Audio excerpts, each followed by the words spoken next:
today you can be at home with your Heavenly Father as you learn the secret of the easy yoke, that is how to effortlessly do the things that Jesus himself would do if Jesus were you, by doing one thing, and that is arranging your life as I seek to arrange my life around those practices and activities that Jesus engaged in to be constantly at home with and receiving power from his Heavenly Father.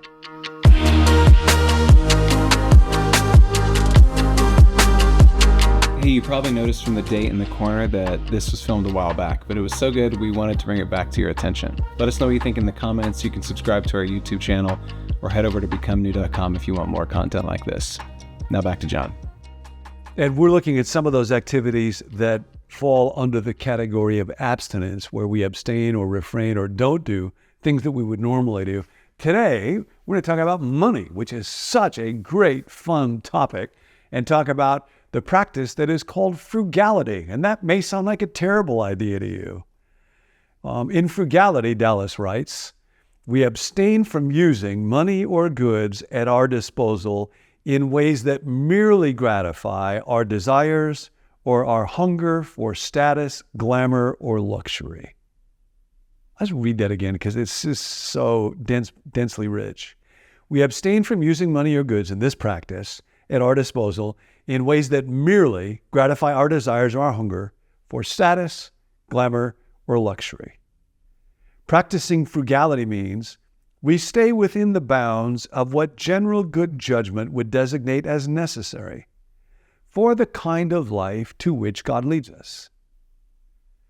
Now, interestingly, this actually goes quite beyond Christianity or even religion. Ancient folks generally understood about the wisdom of the practice of frugality.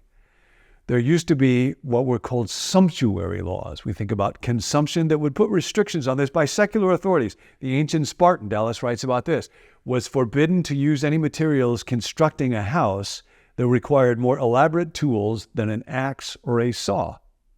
There's something about people's character that would be developed in a good way, the Spartans realized. The Romans frequently wrote laws limiting expenses on entertainment. English law contained many enactments governing the food and clothing of people of various social ranks. Such laws are hardly imaginable in our world today, where no extravagance is thought to be shameful, but only a more or less astonishing exercise of one's presumably sacred right to pursue happiness by having more and more and more and more. So why in the world would anybody want to practice frugality? Well, there actually is a reason. The spiritually wise person has always known that frivolous consumption corrupts the soul away from trust in and worship of and service to God, and injures our neighbor as well. While frugality is a service to God and to human beings, our concern with it here is as a discipline. And as a discipline, it frees us from concern with and involvement with a multitude of desires that would make it impossible for us to do justice, love mercy, and walk humbly before your God. It feels painful for us because what we need to get free of is this idea that is trumpeted all the time in our world that one day more will be enough. But the truth is that in between more, we live in a world that says if you just had more possessions, more money, more security, more luxury, more clothes, if you just had more, one day you would get to enough. But in between more and enough is a chasm that will never be bridged.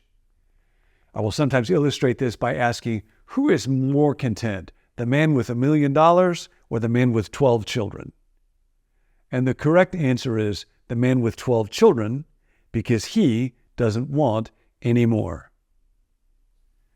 And so what happens in frugality is that I discover that I can be free because when I keep getting more, it leads me to more, yet still more and still more and still more, and puts me on a treadmill that will never end. James Clear writes about a fascinating dynamic. There actually is a name for this in his book, Atomic Habits. There was a French philosopher Dennis Diderot, I think it's pronounced. He's the guy that wrote the encyclopedia. His daughter was going to get married. He had almost no money. And Catherine the Great, Empress of Russia, heard about his financial problems and actually bought his library for a huge amount of money back then.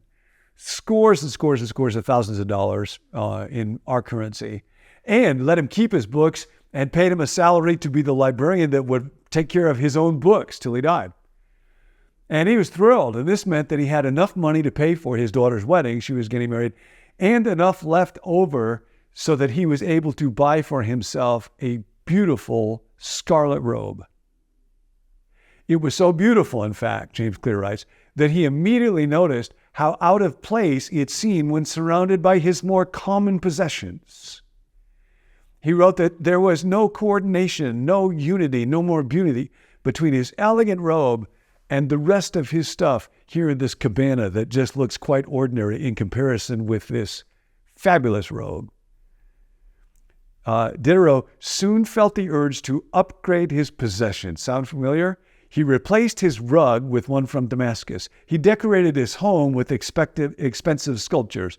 He bought a mirror to place above the mantel and a better kitchen table. He tossed aside his old straw chair for a leather chair. Like falling dominoes, one purchase led to another purchase, led to another purchase. More. His behavior is not uncommon.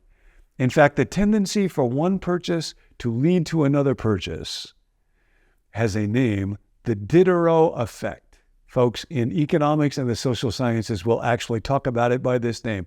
The Diderot effect states that obtaining a new possession often creates a spiral of consumption that leads to additional purchases. Spot this everywhere. You buy a dress, have to have new shoes and earrings to match. You buy a couch, suddenly you question the layout of your entire living room. You buy a toy for your child, and you find yourself purchasing all the accessories that go with it. It's a chain reaction of purchases. And so, how do we go about practicing frugality? A couple of thoughts on this one for you, just to do a miniature version of frugality today. One is, when it comes to your finances, get out of vague. A lot of people go through their life and they're just not clear on what are they spending and what are they giving and what's happening to them financially. This is where debt becomes a primary source of enslavement that frugality can help with. So a couple of years ago, although I'm not a high-tech guy at all, but I got on Quicken just so I could now track all the money that I'm spending and all the money that we're giving really easily and really clearly.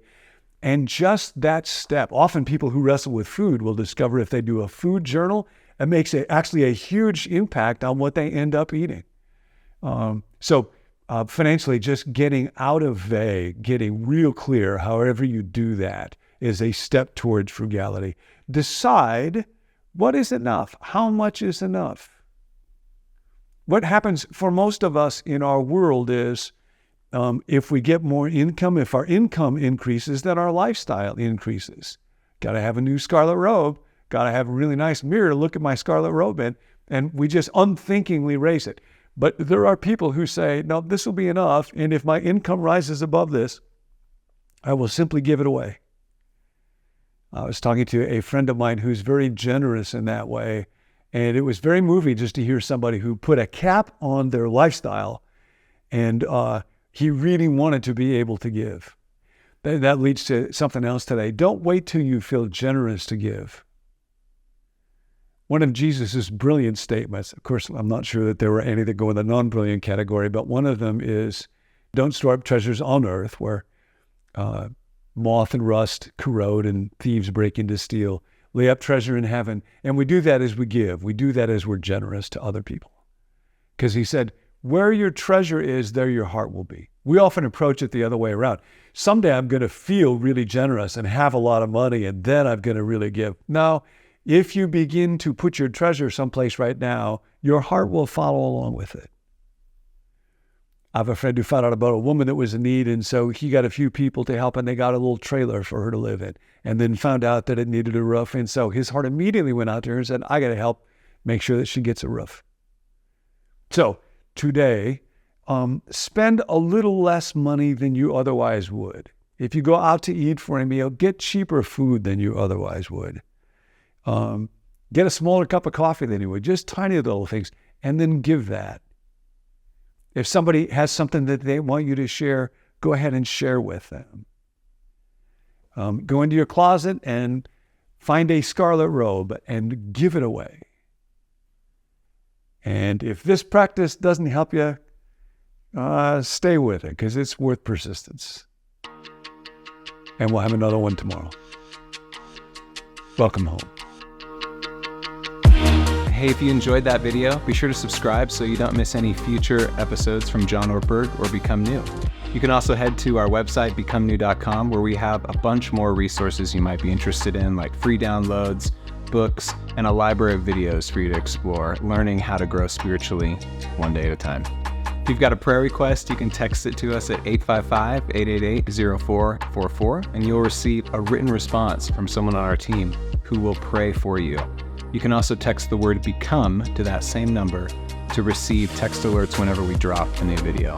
Glad that you're here, and we'll catch you next time.